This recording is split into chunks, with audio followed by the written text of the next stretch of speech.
Generalni sekretar Olimpijskega komiteja Slovenije Edvard Kolar je postal novi predsednik uprave Športne loterije.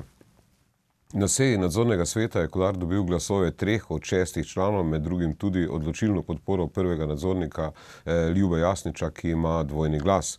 Za položaj predsednika uprave Športne loterije, ki med drugim prinaša visoko plačo in vpliv na financiranje športnih organizacij, so se potegovali 4 posamezniki. Glavna kandidata sta bila Edvard Kolar, dolgoletni športni delavec in generalni sekretar na Olimpijskem komiteju Slovenije, ter Jernej Smisl, direktor korporativnih zadev v skupini Pivovarna Laško Union. Poleg njiju sta bila v igri še nekdanji direktor vladnega direktorata za šport Marko Rajšter in predsednik Hokejske zveze Slovenije in bivši prvi mož Zavarovalnice Triglav Matjaž Rakovec.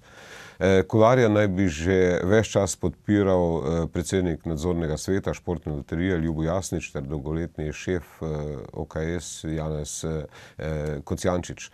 Mogoče zdaj, to je seveda, Ivan, tvoja tema, šport zopet, ne, v bistvu ne še povezavi z loterijo. Zakaj je to tako pomembna organizacija, ta Športna loterija bi rekel, za OKS oziroma za šport v Sloveniji? Zaradi tega, ker ta funkcija pomeni prestižno funkcijo, pomeni, da sediš ob, bom rekel, velikem balonu polnemu denarja. Končno proračun oziroma prihodki Športne loterije so pred leti znašali okrog 90 milijonov. Kolikor sem gledal zadnje 2 leti, 2015-2014 je bilo okrog 60 milijonov. Bilance za 2016 še ni, zato ker imajo letno poročilo revidirajo. Mislim, da je okrog 80-90 milijonov. Torej ne vem, koliko bo objavljeno. In normalno, oni ta določena sredstva normalno porabljajo tudi za izplačila nagrad, potem pa določena sredstva tudi, bom rekel, športnim organizacijam v obliki donacije ali pa kakorkoli drugače. In za tega je tukaj veliki interes, da so športne organizacije pač tudi solastniki Športne loterije. Tu vemo, da je tam Smučarska zveza, Olimpijski komitej, Nogometna zveza, ki je kupila pred leti ta delež. In tudi na koncu imamo še izplačila dividend. Te dividende so tudi v zadnjih letih padle iz, mislim, 3 milijone 100 na 1 900 tisoč evrov, ki se potem razdeli. In za tega je to zanimivo. Po drugi strani pa jaz osebno menim, da tisto, kar bi zelo rad videl v teh volitvah oziroma temu izboru predsednika uprave, ki bo vodil Športno loterijo, kako je potekalo štetje glasov. Kajti jaz sem teh štetij dal veliko in pri 30 glasovih je bilo nešteto kombinacij, tukaj pri 6 glasovih je po moje bilo pa še hujše, kajti vsak glas, ki je bil kontra, je pomenil zmago nekoga drugega in normalno. Zdaj, s tem, mislim, vse kolikor je znano, ko so znane te informacije, je imel Kolar, ki je to tudi povedal, zagotovljena 2 od 6 glasov nadzornikov Športne loterije, ki predstavljajo interese delničarjev. Teh je 5 OKS, SZS, NZS in Pošta Slovenije in Loterija Slovenije. Poleg njih je v nadzornem svetu še predstavnik države. Zdaj, verjetno je bil odločilen glas Ljuba Jasniča, ki pravzaprav njegov glas šteje dvojno in s tem je pravzaprav on odločilno vplival na to izvolitev, ne? Torej ne, jaz, kolikor sem slišal, ne vem, kako je potekalo, ampak slišal sem, da je dobil Kolar 3 glasove, pomeni, sploh ni prišlo do tega, da je bil odločilni glas od Ljubota Jasniča. Ne, njegovo kot predsednika se je njegovo se jaz ne vem, to je tisto, kar ni bilo javnosti predstavljeno, kaj in kako, ne pomeni, a je Kolar dobil potem 2 glasova, pa je glas Ljubota Jasniča štel kot 3. glas, to meni, da je potem bil dejansko rezultat 2-2 med prvim in drugim.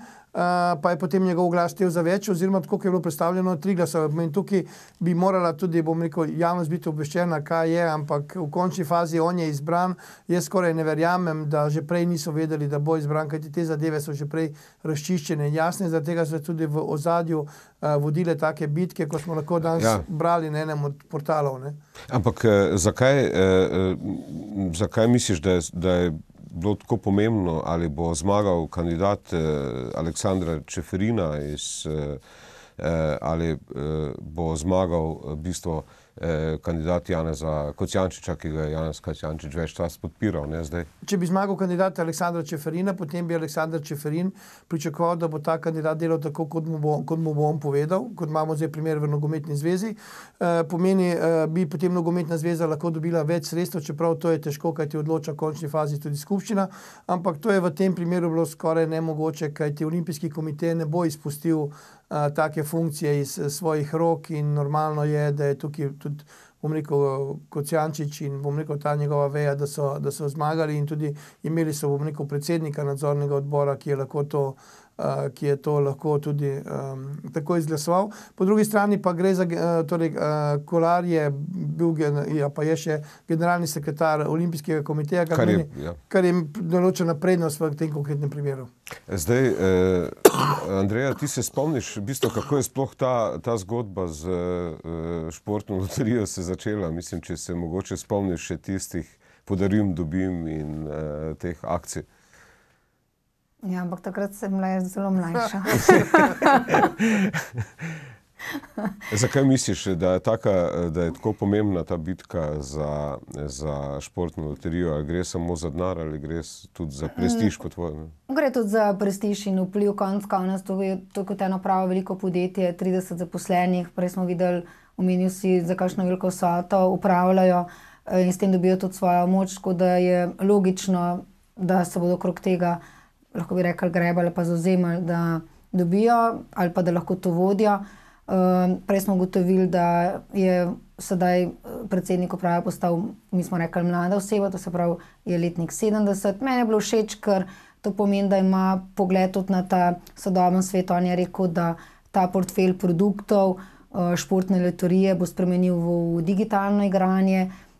To se pravi, bo šel verjetno v en ta trend, ki ga mogoče zdaj še nimajo toliko dodelanega, in pa poudaril je mednarodno povezovanje, kar vsekakor pomeni prednost širitev za posamezno organizacijo, s tem dobimo večji trg in da nam bo te tuje stvari ponudil, na tuje bo ponudil naše stvari in tudi obratno. Tako da v bistvu iz tega vidika gledano je čisto redo in če bo to razvil, zakaj ne?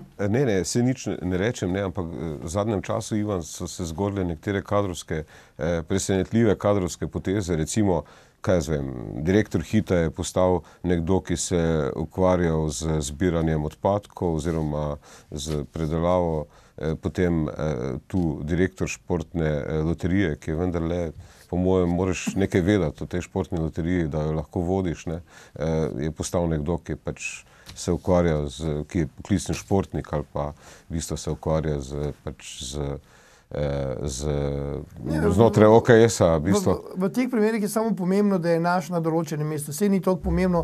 Športna loterija je laufala bo še naprej, vse dotlej, dokler ne bo koncesije dobil še nekdo drug, dokler ne bodo vstopili, bom rekel, tuje loterije, tuje športne loterije v Slovenijo in takrat bodo normalni prihodki se bodo verjetno lahko prepolovili ali pa bodo še manjši, kajti normalno, dokler imaš ti sam koncesijo in nimaš nobenih monopol, lahko si privoščiš marsikaj, ni treba, da si toliko aktiven, ni treba toliko, da poskrbiš, ampak vedno več Slovencev igra, bom rekel, preko interneta, pri drugih loterijah in jaz računam, da ko se bo enkrat to odprlo, ta trg, da se bodo ti prihodki zmanjšali in tudi potem padel interes za lastništvo. Zdaj, igralci v Sloveniji, kot si rekel, vedno več denarja vplačujejo preko priljubljenih tujih spletnih stavnic, ki jih država ni sposobna omejiti, zato naj bi bila ena tudi glavnih točk v programu tega kandidata za vodenje športne loterije zajezitev odliva denarja iz Slovenije v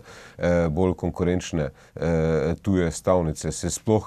Ivan, je sploh možno to ustaviti? To se ne more ustaviti, ko trg je globalen, lahko vsakdo počne, kjer hoče, kaj počne in ne vidim tukaj nobene. In tu bi za mene bilo nesprejemljivo, da ti nekaj omejuješ. Tako, kot je bilo pred leti, ko je hotel eden od velikih, bom rekel, teh športnih stav, podjetja, ki se ukvarja z velikimi športnimi stavami, biti sponzor v slovenskem nogometu, pa so rekli, da ne more dobiti ne koncesija, ne ničesar.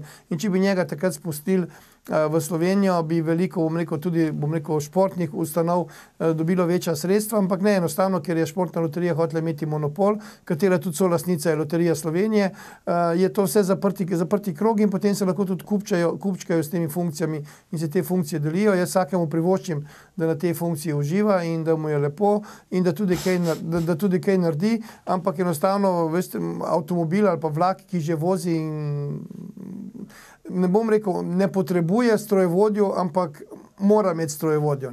Zdaj, zanimivo pa je, Ivan, ti si dosti tudi po jugu, ne? Tam je pa v Črni gori, recimo, pa kaj jaz vem, Srbiji, tam so pa za vsakim vogalom so športne stave. Ne? Torej, stav je veliko, teh, bom rekel, majhnih stavnic je veliko, ampak tudi to je področje, o katerem ne bi želel govoriti, kajti vse je boljše, da je tako, kot je pri nas. Misliš, še manipuliranje rezultatov? Torej, boljše, da je tako, kot je pri nas, da je zadeve urejene. Dobro, jaz bi se vam zahvalil na tej točki za sodelovanje v nocojšnji oddaji VV Faktor. Hvala vam, ker ste bili nocoj z nami. Vidimo se zopet jutri. Do takrat pa, kot že veste, resnica boli, komentarje še bolj in ni vseeno, kdo kaj reče. Lahko noč.